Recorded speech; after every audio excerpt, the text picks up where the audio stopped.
Olá, sejam bem-vindas e bem-vindos ao Rádio Peão, podcast semanal da revista Você S.A. Eu sou Elisa Tosi. E eu sou Mariana Poli. Hoje, no 23º episódio do Rádio Peão, nós vamos discutir um assunto que sempre gera polêmica: a chefia. Os chefes têm uma influência enorme sobre as equipes. Dependendo de como eles agem, os times são mais ou menos produtivos, engajados, satisfeitos e inovadores. A influência é tamanha que, se os líderes não agradarem, a empresa corre o risco de perder talentos. Uma pesquisa da consultoria de recrutamento Michael Page mostrou que 8 em cada 10 pedidos de demissão são justificados por problemas com o chefe. No episódio de hoje, nós vamos ajudar você a lidar com essa questão. No primeiro bloco, vamos mostrar quais são os tipos de líderes mais comuns nas empresas brasileiras. E no segundo, vamos dar dicas para quem precisa enfrentar líderes difíceis. Para falar sobre esse tema, convidamos Ana Paula Alfredo, sócia da consultoria Agregate, especializada em desenvolvimento de indivíduos, líderes e equipe, e Vanessa Cepelos, professora de Organização e Gestão de Carreiras da Fundação Getúlio Vargas, em São Paulo. Ana Paula, muito obrigada pela sua presença. É um prazer ter você aqui no Rádio Peão. O prazer é meu, muito obrigada pelo convite. Vanessa, obrigada também por voltar aqui conversar com a gente. É um prazer falar com você. Olá, muito obrigada novamente pela oportunidade. Eu queria começar aqui a nossa discussão pedindo para vocês explicarem por que os comportamentos dos chefes influenciam tanto em como a equipe reage. Por que ele tem essa influência tão forte sobre os times? Bom, na verdade, se você parar para pensar, né, todas as equipes dentro da organização estão sob alguma liderança, né? E a liderança, na verdade, ela funciona como um tradutor entre as estratégias da organização, né, e os funcionários, os colaboradores dessa organização. Então, o gestor está no dia a dia desses funcionários e ele tem um papel fundamental no desenvolvimento, na identificação do potencial desses funcionários para que eles consigam entregar resultados e progredir nas suas carreiras. Acho que o líder, né, o gestor, ele tem esse papel de influência. Esse é o principal objetivo de um líder, influenciar o comportamento dos demais. Então, ele é referência, o modelo, né? Então, dependendo de como os liderados, de como os funcionários enxergam esse líder, isso pode impactar profundamente, né, nos seus níveis de produtividade, engajamento, comprometimento. Então, é muito importante prestar atenção aos comportamentos, né, da liderança, né? Como eu, líder, reajo, como eu lidero a minha equipe, que isso com certeza tem grande influência, já que esse é o principal objetivo aí de um líder, né? Eles acabam também, de alguma maneira, traduzindo a cultura daquela organização? Eles são uma referência nisso também? Na verdade, devem ser, né? Então, o líder, na verdade, ele é a voz da organização para o corpo de funcionários.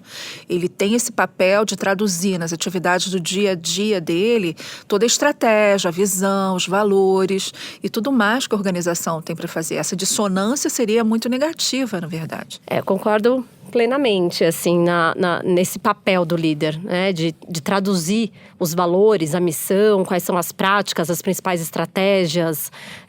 Isso é muito importante para que todos estejam alinhados, né? Como a Ana colocou aqui. E as empresas, o que elas têm? A Elisa perguntou da questão da cultura, né? De um chefe traduzir ali também a cultura da empresa. Mas o que a gente percebe é que muitas vezes as empresas não têm mecanismos para desenvolver líderes e para fazer com que eles reflitam a cultura, os objetivos ali da organização. O que vocês acreditam que as empresas precisam fazer para ter líderes mais inspiradores e mais alinhados? Existe um estudo da Gallup de mais ou menos 2012 que traz um dado um pouquinho assustador, né? Na verdade, entre 10 pessoas, apenas uma delas tem habilidades naturais de liderança, né? E se a gente considerar um pouco mais 3 pessoas têm esse potencial para ser desenvolvido em termos de liderança. Então, o problema das empresas muitas vezes começa com a própria seleção, né? Quando você tem uma vaga de gestor, às vezes você escolhe para essa vaga pessoas que são tecnicamente boas. Isso não quer dizer que aquela pessoa irá desempenhar as funções de liderança da forma correta. Então, as empresas precisam calibrar esses mecanismos de seleção para tentar identificar entre o corpo de funcionários e até de candidatos externos, né, quais são as pessoas que têm aquelas habilidades para liderança. Eu já trabalhei com grupos de líderes na consultoria que tem dificuldade de identificar que desenvolver pessoas, né, administrar a equipe é das principais funções que ele tem que assumir, né? Então, assim, a gente precisa entender que esse líder tem que ser reconhecido, tem que ser capaz de fazer, através do outro, né, essa entrega de resultados. Fazer que essas pessoas se sintam motivadas, engajadas, que trabalhem conjuntamente pelos interesses da organização. Complementando essa fala, acho que muito vem dos modelos de avaliação de desempenho que a gente tem hoje também, que avalia muito o desempenho do passado, né? Então, a pessoa foi um bom técnico, teve boas avaliações, bom desempenho naquele cargo, naquela atuação que ele tinha. Mas isso não necessariamente vai se refletir como líder. Então, acho que um ponto que as empresas poderiam pensar e focar nesse momento é justamente no desenvolvimento desses funcionários, mesmo que sejam hábeis tecnicamente, mas também em outras competências que são importantes para um líder, além do conhecimento técnico, mas também comportamentos, aliás, competências comportamentais e sociais, emocionais, que vão ajudar durante essa gestão, né? Porque todo líder é um gestor de pessoas. E também tem muita confusão em relação a isso. Eu não sou necessariamente formado em recursos humanos, quer dizer que eu não vou ser um líder de pessoas? Qualquer gestor, em qualquer área, se ele tiver pessoas, ele vai ser um gestor de pessoas. Então, ele vai ter que ter conhecimento sobre o universo do RH, né, sobre como motivar, como engajar. Então, são ferramentas que são importantes desenvolver ao longo de um processo e não somente naquele momento que a pessoa assume um cargo de liderança. Talvez ele ainda não esteja preparado para liderar. Então, é interessante que isso venha aos poucos, a partir do momento que se reconhece que existe um potencial líder. E isso, aos poucos, sendo desenvolvido. Um ponto a mais é assim, você passa de colaborador individual para líder, né? Então, as competências exigidas, como a gente estava dizendo, a Vanessa, elas mudam. Só que você não aprende isso do dia para a noite, né? E muitas vezes você só vai aprender a liderar pessoas a partir dessa experiência que você tem com as pessoas. Então, também fazer alguns treinamentos super fechadinhos, assim, curtos, não adianta, porque ele precisa de espaço para essa troca. Né? Muitas vezes a gente acha que a promoção é o fim, na verdade ela é o começo, né? E as pessoas ficam muito perdidas, porque ela fala, e agora? O que eu faço? As pessoas vêm me perguntar e eu tenho que cuidar dessas pessoas, e quem que vai fazer meu trabalho? E a pessoa não entende que o trabalho dela, grande parte dele agora, é cuidar dessas pessoas, é fazer com que essas pessoas entreguem seus resultados, né? E quais costumam ser os tipos de chefe mais comum nas empresas brasileiras? E eu queria também que vocês dissessem se acreditam que a gente ainda vive num país de chefia autoritária ou se a gente está migrando para uma era de liderança mais inspiradora. Grande parte ainda tem os chefes que são mais centralizadores, né, o que a gente chama de autocrático, em que as decisões acabam sendo tomadas somente por eles e não necessariamente engajando a equipe ou pedindo opiniões. Mas eu acredito que ainda seja esse o modelo, ainda que a gente tenha novos modelos surgindo por conta de novos modelos de gestão, né? Então, líderes que tentam aí engajar mais a equipe, pedir opiniões diversas, mas eu acredito que ainda o principal modelo seja o centralizador. Eu concordo com a Vanessa. Na verdade, até por conta do que a gente estava falando agora, desse novo gestor, né? Ele chega ali, um dos sentimentos que ele mais tem é insegurança, né? Então, quando você você está inseguro com o seu papel, né? Você não sabe muito bem o que você vai fazer, o que você quer? Você quer trazer tudo para você, né? Então, você começa a trabalhar longas horas, você começa a ficar acumulando trabalho e você não percebe, né, que você tem que mudar essa sua forma de fazer isso, né? Eu acho que uma outra coisa que acaba puxando pela mudança, né, para líderes mais inspiradores, como você estava falando, é até a presença das novas gerações dentro do ambiente de trabalho. Hoje você tem a convivência de diferentes gerações, né? Você tem a geração Y, geração X, agora está chegando a geração Z, né? Vocês fizeram uma super matéria sobre isso, e essas pessoas têm demandas diferentes, né? Elas não aceitam mais o ambiente de trabalho super autocrata. Eles querem ter maior autonomia, começar a trabalhar de forma mais colaborativa, até porque eles têm essa facilidade e trazem essa nova demanda para o ambiente de trabalho. E a organização tem que se adaptar. Ana Paula, você listou alguns tipos de líderes no artigo seu que eu recebi e… Enfim, se você quiser comentar um pouquinho sobre eles, fica à vontade, mas um deles me chamou muita atenção, que você coloca ali, que é o líder criativo, que é aquele líder que tem muita ideia, que tem a cabeça fervilhando, mas que às vezes pode ser um pouco caótico. Na contramão das empresas mais tradicionais, a gente tem as startups, e as startups costumam ser lideradas por pessoas muito criativas, muito inovadoras. Como é que a gente lida com esse gestor que é ali uma fábrica de ideias, né? Como é que a gente consegue seguir o raciocínio dele? Às vezes não dá. Esse é fácil de falar porque eu era um pouco assim, né? Então, eu acho que tem um lado que a gente tem que entender primeiro, que o chefe é humano, né?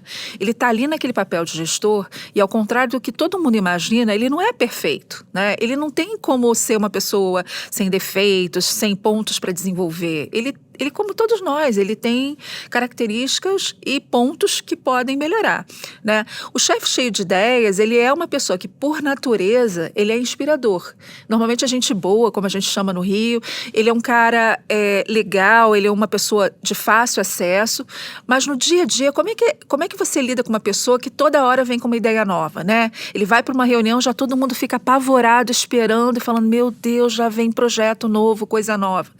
Então, essa administração de prioridades, principalmente se você trabalha com fluxo de trabalho muito grande, você precisa de alguma estrutura. Então, lidar com pessoas assim é importante você não bloquear essas ideias, porque, na verdade, isso pode gerar ganhos para a organização, mas para o funcionário trabalhar com isso, ele precisa de estrutura. Então, você pode ser meio que um depositório de ideias do teu chefe, você ter conversas com o seu chefe, falando com ele, né? Muito sobre, olha, agora a gente não consegue implementar isso, me dá um tempo para desenvolver esse projeto, a gente agora está fazendo isso e isso, essas são as prioridades do dia, então troca isso, então ajudá-lo a organizar um pouco, né? A pessoa criativa, ela pensa muito assim em spots, ela vai pensando sem criar necessariamente um pensamento linear, então isso dificulta essa pessoa a dar estrutura. Então você ter na equipe pessoas com estrutura, isso pode ser muito positivo para aproveitar as ideias do chefe criativo e não enlouquecer o time, né?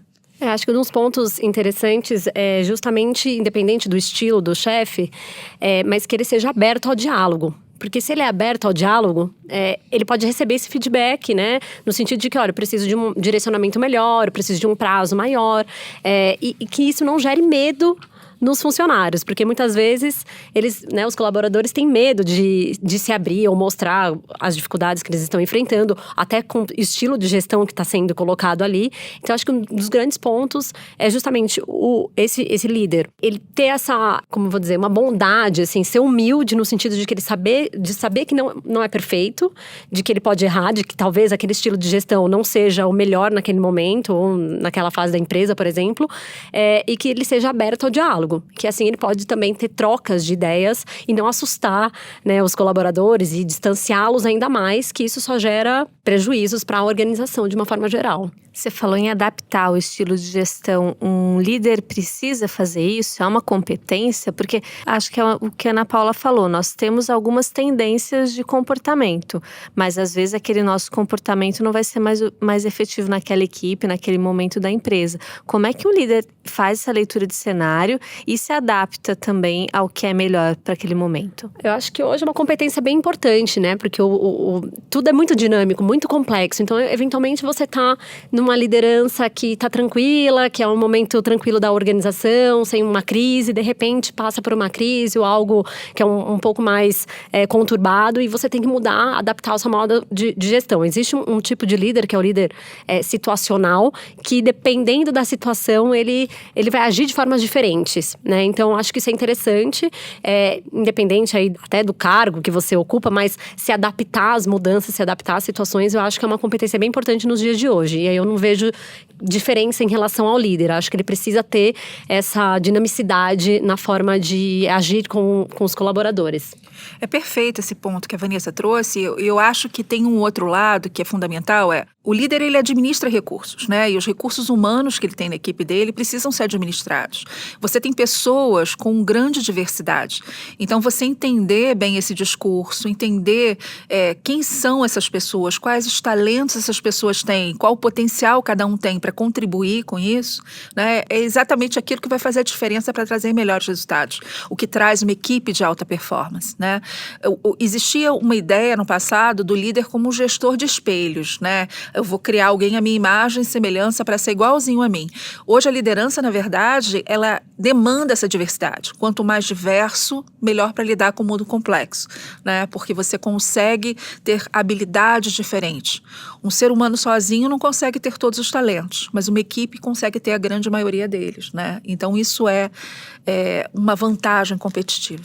Para fechar o bloco, eu gostaria que vocês dessem algumas dicas para os nossos ouvintes identificarem o estilo de gestão do chefe deles e no que exatamente eles precisam prestar atenção, né, para conseguir captar ali a essência do chefe e como lidar com chefes que não são tão fáceis. Na verdade, assim, eu acho que a base de tudo dentro de uma organização é o diálogo. Você tem que se dar tempo para conhecer as pessoas. Eu acho que a gente cria resistência ao desconhecido, né? Então, abrir espaço para conhecer as pessoas, entender que as pessoas, às vezes, têm características diferentes das nossas, têm lentes de mundo diferentes das nossas e, por isso, valoriza coisas diferentes, né? Então, isso traz para a gente essa abertura, né, ao outro. Isso já é um grande caminho, né? E criar oportunidades para que vocês conversem, né? Chefe, subordinado, equipe, e que estabeleçam relacionamentos, é assim que os resultados vão vir, né? Através do fortalecimento dessas conexões que existem entre as pessoas dentro da organização. Então, é tentar lidar sem medo.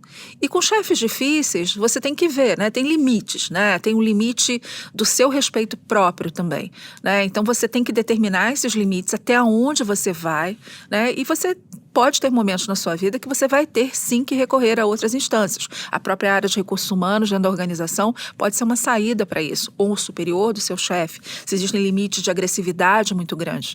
Mas eu acho que esses casos ainda não são a grande maioria, né? Muitas vezes são pequenos problemas de relacionamento que as pessoas não gostam de lidar com conflito. Então, elas se fecham, né? Concordo. Eu acho que a questão dessa abertura, eu acho que é mais da capacidade do líder, quando ele assume essa posição, acaba muitas vezes achando que agora é só, a minha função é mandar, a minha função é só tomar decisões e se afastar da equipe. Acho que um dos grandes pontos é se aproximar e se conectar melhor com cada um, né? Porque cada pessoa é diferente, cada um tem demandas diferentes, necessidades diferentes, e acho que é um ponto, como a Ana colocou também, de entender de gerações diferentes, se comunicam de formas diferentes, pensam de formas diferentes, então tudo é diferente, cada um é um ser humano, e se esse líder tem essa capacidade de se conectar com cada um, é claro, dependendo do tamanho da organização, mas o máximo de proximidade que tiver com os seus colaboradores, eu acho que isso é fundamental para entender como cada um funciona, e engajar cada um deles de formas diferentes, né?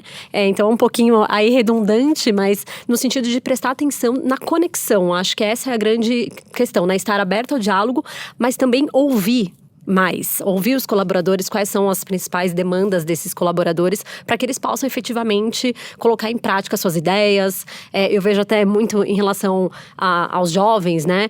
Uma ânsia de colocar em em prática as ideias que aprenderam na faculdade. E muitas vezes esses gestores estão muito longe, né? Assim, distantes. Não conversa, não se aproxima. E aí isso acaba se perdendo. E o que era para ser uma coisa interessante, bacana, acaba sendo prejudicial, né, para ambos os lados. Agora, você usou a palavra conexão, o líder se conectar ao liderado, mas a gente pode pensar também na situação oposta, ou seja, eu me conectar ao meu chefe, tentar entender um pouco mais sobre ele, me aproximar, enfim. Como né? eu faço isso, Como né? eu faço isso sem parecer puxa-saco. Exato. Na verdade, eu acho que assim, essa questão de se aproximar do chefe começa por aquela percepção de que ele é humano, né? E que ele vai ter outras características. Mas eu acho que tem um pouco, essa visão do puxa-saco na organização existe mesmo, né?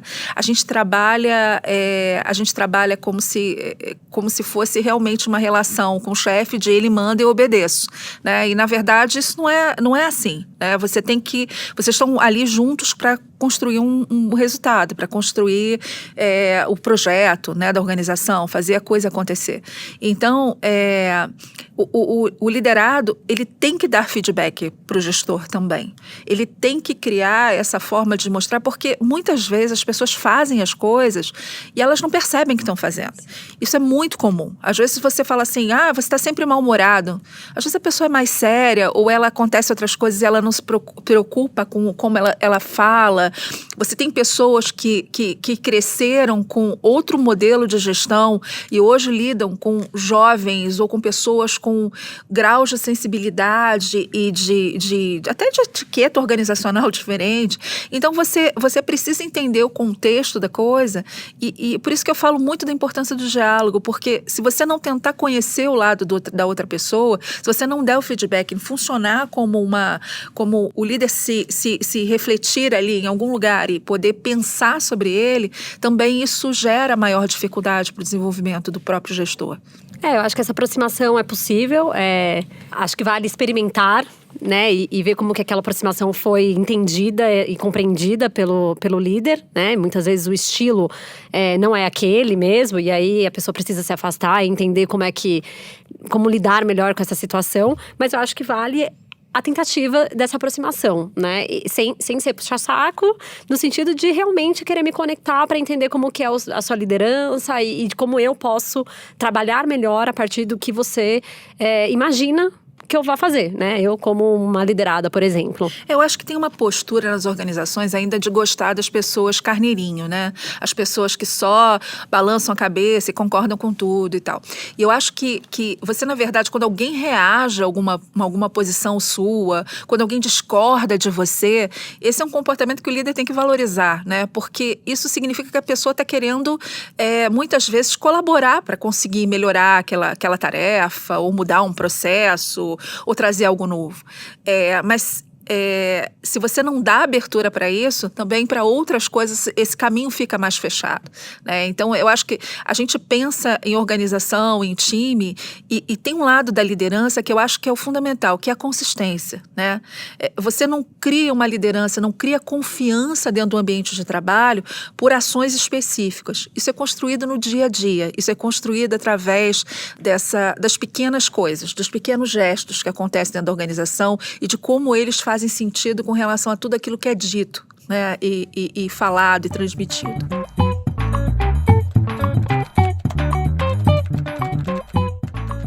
No primeiro bloco, nós falamos sobre os estilos de liderança. Agora vamos dar mais dicas para você lidar com o seu chefe. Uma pesquisa feita em 2013 pelo Instituto de Liderança e Administração da Grã-Bretanha elencou os comportamentos dos liderados que mais irritam os gestores.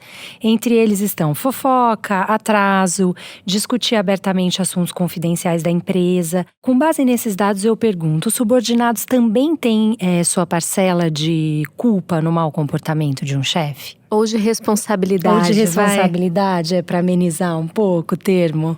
Eu acho que a gente está falando de relação, né? Relação de uma pessoa com uma outra pessoa. Eu acho que é claro que tem que ter um bom senso, né? De uma atitude profissional, né? Então, profissionalismo acho que é importante em qualquer organização.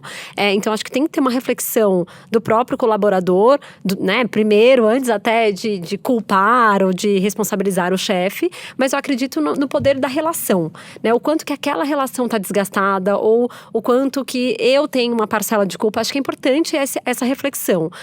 Mas é claro que isso não necessariamente significa que eu sou a culpada, né? Que o colaborador, às vezes, o problema é mesmo do líder que muitas vezes não tem essas competências que são importantes como um líder. E aí, cabe aí ao colaborador tentar lidar, muitas vezes, com esse chefe, com esse líder, que por mais que ele tenha tido aí todos esses comportamentos, alguém que é pontual, alguém que não faz a fofoca, não tem aqueles comportamentos que são, né, prejudiciais, e como que eu lido então com um chefe que de fato tem algumas dificuldades de relacionamento.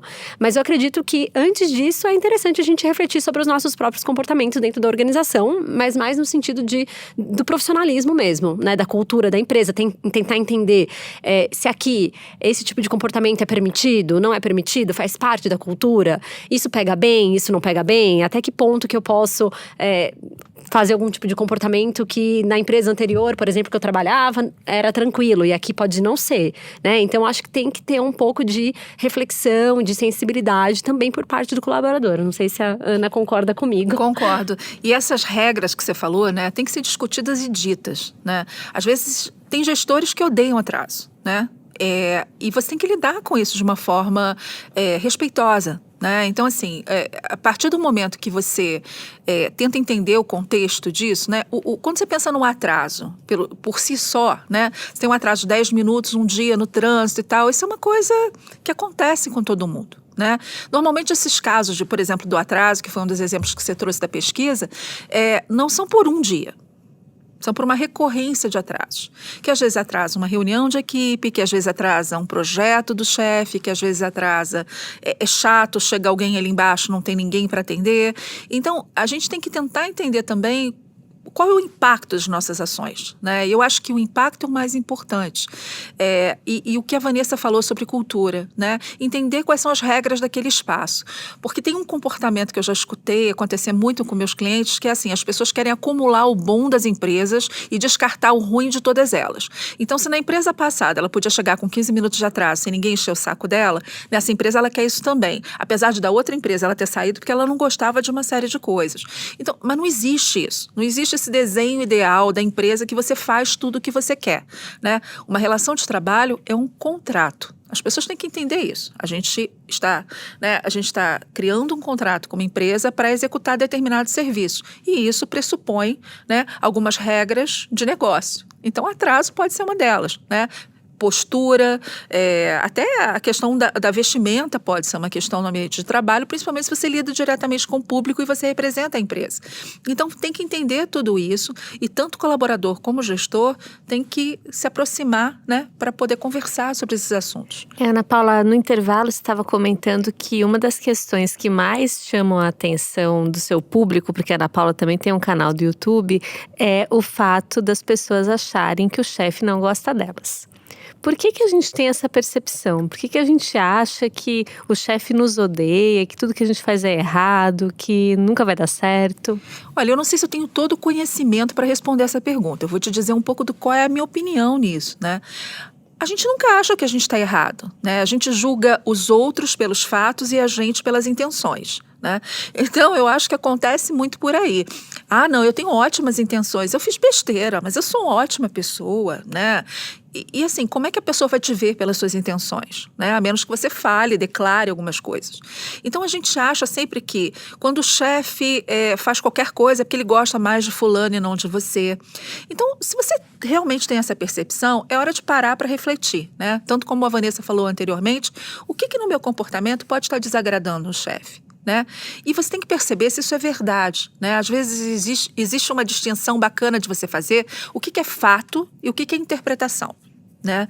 E você tentar olhar, realmente, o meu chefe não gosta de mim porque ele chama todo mundo para almoçar, menos eu. Ok, isso é um fato.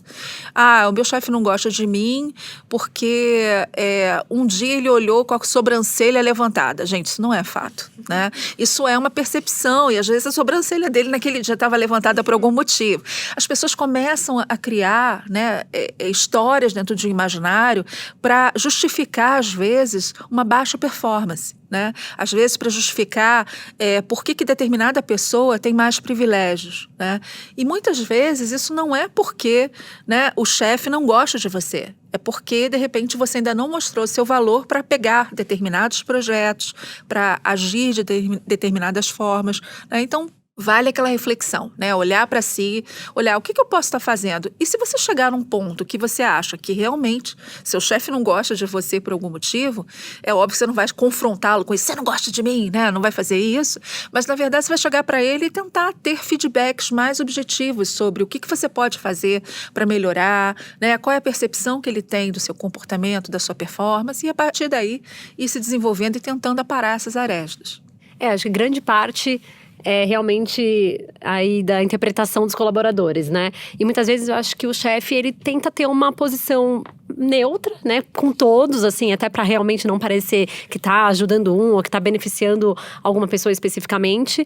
E aí acho que isso que talvez gere um pouco de distanciamento, né? Na tentativa de ser neutro, acaba muitas vezes gerando interpretações. Mas eu gostaria de ter um chefe mais próximo, eu gostaria que ele viesse aqui, né, todos os dias e passasse na minha sala. E às vezes não é a forma como aquele líder acaba tendo, né? E não necessariamente isso significa que ele não goste de você, né? É só uma questão de como aquela pessoa age em relação aos colaboradores de uma forma muitas vezes neutra ou realmente não querendo parecer que está beneficiando uns em prol de outros, né? Sim, a gente precisa ter essa sensibilidade para entender um pouco da personalidade também daquele chefe, né? Muita gente sonha em cair nas graças do chefe, né? Quer ser adorado pelo chefe, enfim. Mas também quando a gente tem um chefe que gosta demais da gente, que só elogia nosso trabalho, também há um risco, eu imagino. E eu queria que vocês dissessem qual é o risco de também você ter um chefe que gosta muito de você e não faz críticas e não te dá feedbacks construtivos e não, enfim, talvez não te desenvolva. Eu acho que a situação, né, do chefe gostar muito de você, né, depende muito de como isso vai se refletir no dia a dia, né? Tem que ter cuidado com algumas coisas. Por exemplo, existe uma tendência do gestor passar os projetos mais complexos, os projetos com maior grau de dificuldade para as pessoas que ele gosta mais e confia mais, né?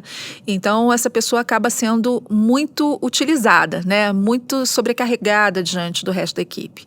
É claro que isso dá chances de desenvolvimento, né? Mas ela também cria uma relação de dependência, porque ela tira espaço de outras pessoas se desenvolverem. E como é que vai ficar minha carreira para frente, né? Como é que esse chefe vai viver sem mim no futuro, né? Porque ele começa a me dar tudo e ele começa a deixar muita coisa na minha mão e ao mesmo tempo ele não quer deixar ninguém mais se desenvolver e eu não tenho tempo para mais nada.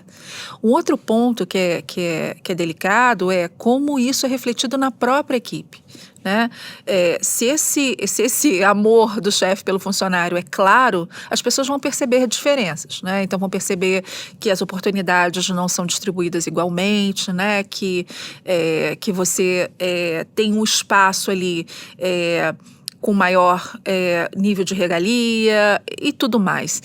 E uma terceira coisa é que isso pode gerar acomodação, né? Que é quando vem quase sem mérito, né? Que vem de uma forma mais, mais dada, né? E nesse caso é um risco enorme, porque o teu chefe pode te adorar, você é o cara que vai tomar chopp com ele, que você é um cara legal, mas ele necessariamente não vai poder te promover no futuro, não vai necessariamente, você vai ter o desenvolvimento da sua carreira na velocidade que você deseja. Então tudo isso pode estar em jogo quando você tem uma situação de um chefe, assim, muito caloroso com esse funcionário. Acho que fora a inveja que pode causar nos demais, então conflitos, e isso acaba gerando aí outros comportamentos que não são muito interessantes, né? Como, então eu não vou passar informação mais pro meu colega, porque eu sei que ele é o queridinho do chefe, então deixa eu manter aqui as minhas informações, deixa eu fazer do meu jeito, não vou mais chamar aquela outra pessoa, porque eu sei que isso vai gerar outras questões com o líder, né? Então acho que a questão de inveja, de conflitos,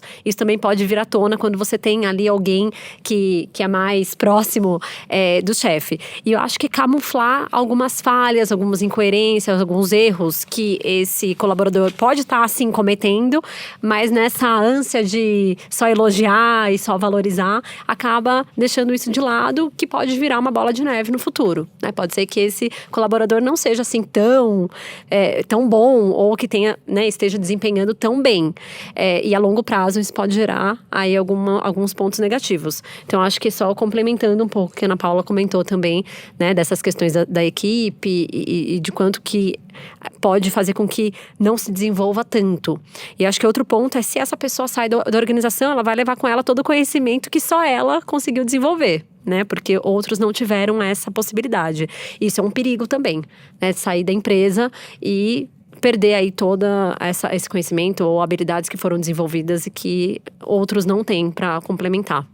Às vezes você sai da empresa, vai para uma nova empresa e o chefe te trata de uma maneira diferente. Sim. Como é que você se reacostuma, né? Você estava acostumado a ser o queridinho do chefe, agora você é só mais um na multidão. Como é que faz esse processo? Necessariamente a pessoa não gosta de ser o queridinho do chefe, né? A gente estava falando aqui das coisas que são também negativas nesse ponto, e uma delas é ter exclusão, né? Se você é o queridinho do chefe, ninguém conta nada para você, né? Você participa, existem aquelas conversas que são divertidas, que todo mundo tem, ninguém vai comentar nada, né? Ninguém te chama para happy hour. Ninguém te chama para happy hour, nada disso. Então você se sente muito isolado.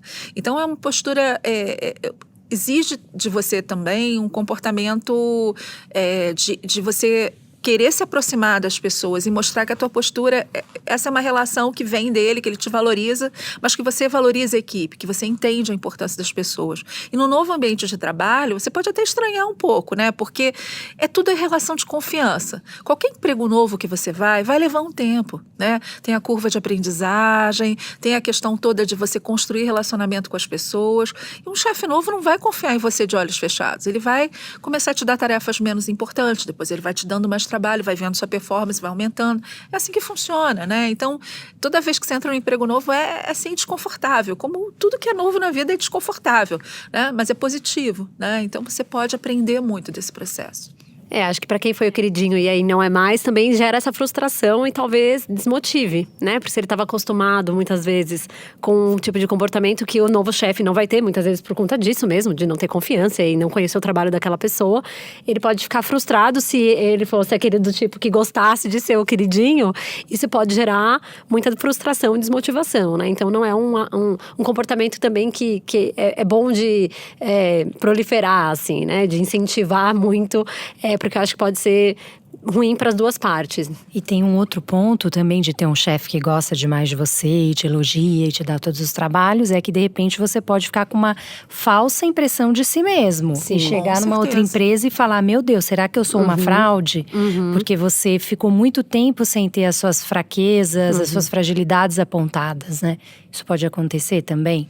Eu acho que é menos até apontar tuas fragilidades, Mariana. Eu acho que tem um lado, assim, que você começa a ter um parâmetro errado do que você pode fazer. E eu acho que depende muito do equilíbrio da equipe, né? Se você não dá chances iguais, você não sabe o que as outras pessoas também são capazes de fazer. Então você começa a se medir por uma régua meio torta, né? Que é uma régua que não é aquela régua precisa, né? Que te diga, eu sou muito bom em tudo. Aí você vai para um outro universo e vai ver que você não é tão bom assim, você é normal, né? Não quer dizer que você seja ruim, mas quer dizer que, de repente, né? Aquela história de ninguém mais teve chance de demonstrar um talento, então você fica ali tendo palco só para você. Então isso pode sim, né, limitar inclusive as suas chances de desenvolvimento, de crescimento, porque a gente aprende do outro, né, vendo o outro, vendo pessoas trocando com você, acrescentando para você. Isso é muito bom, né, dentro do ambiente de trabalho. Vocês falaram no primeiro bloco de criar conexões, né? De você se conectar com o chefe se conectar com você. O que alguém faz, um liderado faz, quando ele percebe que o chefe coloca muitas barreiras para essa conexão? Ou ele coloca muitos intermediários para ser acessado, ou ele é muito ausente. Quais que são as estratégias para conseguir chegar em alguém que parece querer ficar isolado? Olha, ele não é chefe, né? Assim, porque quer ficar isolado, trancado dentro de um lugar, não quer se relacionar com ninguém, não quer falar com ninguém. Então, assim, eu acho que ele pode ser um papel de um especialista maravilhoso, ele pode ser um técnico maravilhoso, mas o chefe precisa ter contato com as pessoas, né? Na verdade, a função dele é essa, né? Então, o que acontece num ambiente desse, na verdade, é que isso não é positivo para o grupo. Né? A presença dele ou não presença dele, muitas vezes, faz com que aquele grupo tenha a mesma performance ou performance pior. Né? Porque ele não vai motivar as pessoas, ele não vai gerar esse engajamento necessário.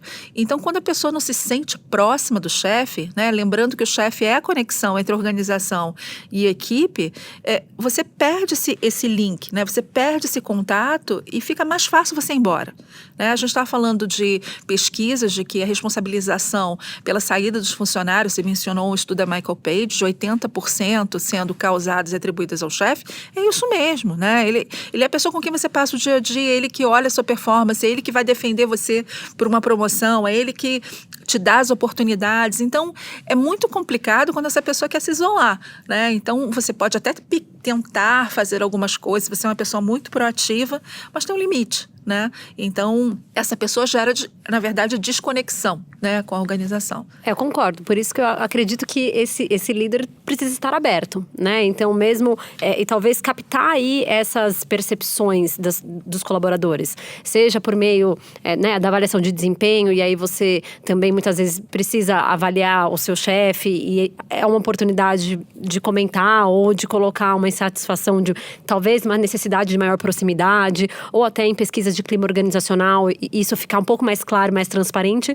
até para que o próprio chefe possa mudar o seu comportamento e possa agir de uma forma diferente. Talvez ele imagine que as pessoas não queiram ter contato, né? E aí percebe que existe essa necessidade, que as pessoas querem, que elas precisam de alguém que influencie diretamente, ou que oriente. Então, acho que alguns canais ainda são possíveis até para mudança de comportamento desse chefe, né? Seja por meio desses feedbacks e de percepções que ele possa ter acesso. Esse isolamento, ele é perigoso também na alta liderança? Na alta liderança é mais perigoso ainda, né? Um dos estudos, teve um estudo enorme da Deloitte sobre tendências de trabalho, e ela coloca que uma dos grandes problemas que a gente vê dentro das organizações é a alta liderança trabalhando em silos. Então, se você para pensar, né, que se você não fala nem com a sua equipe, imagina com seus pares, né? Então, como é que a organização vai trabalhar por interesses comuns? Vai ficar cada um cuidando do seu quadrado e todo mundo trabalhando como se a concorrência estivesse dentro da organização e não fora dela, né?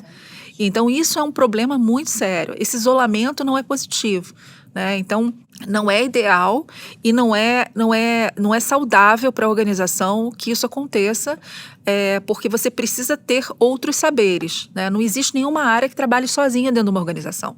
Isso não existe, né? E quanto mais você trabalhar em conjunto, porque você tem muitas áreas de interseção, você vai conseguir maximizar seus resultados e conseguir entregar melhor, gastando menor recurso, né? O pensamento hoje dentro de uma organização tem que ser integrado. Se você faz isso se isolando, isso reflete para o seu corpo de funcionários, porque vai cada um começar a trabalhar dentro da sua área como se fossem inimigos. E a gente vê isso todos os dias nas organizações, né? Isso é reflexo de uma liderança que não trabalha em conjunto, né? E trabalha como se fossem agendas diferentes. E a agenda da organização deveria ser uma só. Acho que são essas pessoas que fazem a organização, né? Pois que estão atuando no dia a dia, no cotidiano, que chegam lá de manhã, saem à tarde. Então, assim, perder esse contato, muitas vezes o líder, ele tá gerindo uma empresa que não existe, né? Porque na concepção dele é diferente daquela que existe de fato, que está acontecendo no dia a dia, que as pessoas estão falando e conversando e tendo resultados muitas vezes diferentes daqueles que ele imagina que esteja tendo, né? Então, acho que essa desconexão é extremamente perigosa, assim, para o líder e obviamente para as pessoas, né, para os colaboradores de uma forma geral. Tem uma frase que eu ouvi uma vez que eu achei brilhante, né, assim, que foi, que eu até usei na minha dissertação de mestrado, que é: você falar que você quer conhecer a empresa pelos indicadores trancados numa sala é mais ou menos a mesma coisa que você dizer que conhecer um país através de um guia de viagem. né? Então você perde toda a sensação, toda a emoção, né? E todo o calor humano que existe quando você conhece um país, né? Então as pessoas têm que lembrar que existe muito mais nas organizações do que os indicadores. Os indicadores são fundamentais para a gente acompanhar os resultados, mas a gente tem que começar a lembrar que agora existem indicadores também de gente, indicadores que são importantes para a gente entender como é que essas pessoas estão trabalhando na nossa organização, o quanto elas colaboram entre elas, o quanto elas colaboram com novas ideias, o quanto elas se desenvolvem ali dentro, né? Isso é um valor fundamental, né? E que traz, positivamente afeta a reputação da empresa e traz valor de ação, o valor do mercado mesmo, né? Eu acho que mais do que nunca isso é importante hoje, né? Esse contato humano, essa conexão, porque a gente tem hoje a tecnologia permeando aí essas relações, né? Muita liderança virtual, né? Equipes virtuais, então tentar não perder essa conexão humana, né? De entender o que está acontecendo, essa experiência, né? Muito além do guia de viagens, mas ir lá, experimentar, falar com as pessoas, conversar, entender, sentir o clima, o que está acontecendo. Eu acho que isso é extremamente importante, principalmente, né? Nos dias de hoje, que a gente tem aí também a tecnologia nos ajudando também, né, nas questões de gestão, mas muitas vezes pode distanciar esse contato humano, que eu acho que é fundamental. Bom, gente, infelizmente nosso tempo acabou. Agradeço muito, Ana Paula. Obrigada pela sua presença. Muito obrigada, gente. Foi um papo super gostoso. A gente sempre aprende nessas situações. Então, obrigada a vocês todas. Obrigada, Vanessa, também. Obrigada. Obrigada, Vanessa. Esse podcast teve produção de Elisa Tosi. A edição sonora é do Rafael Bertazzi e a trilha do Chico Labels. Deixa a gente saber se você gostou desse programa enviando mensagens nas nossas redes sociais. Use as hashtags Rádio Peão e Você SA. Ou escreva para o e-mail podcast@vocesa.com.br. Críticas e sugestões são sempre bem-vindas. E você já sabe, toda quarta-feira, a partir das 7 da manhã, tem Rádio Peão novo no ar. Compartilha com os amigos, com a família e até a semana que vem.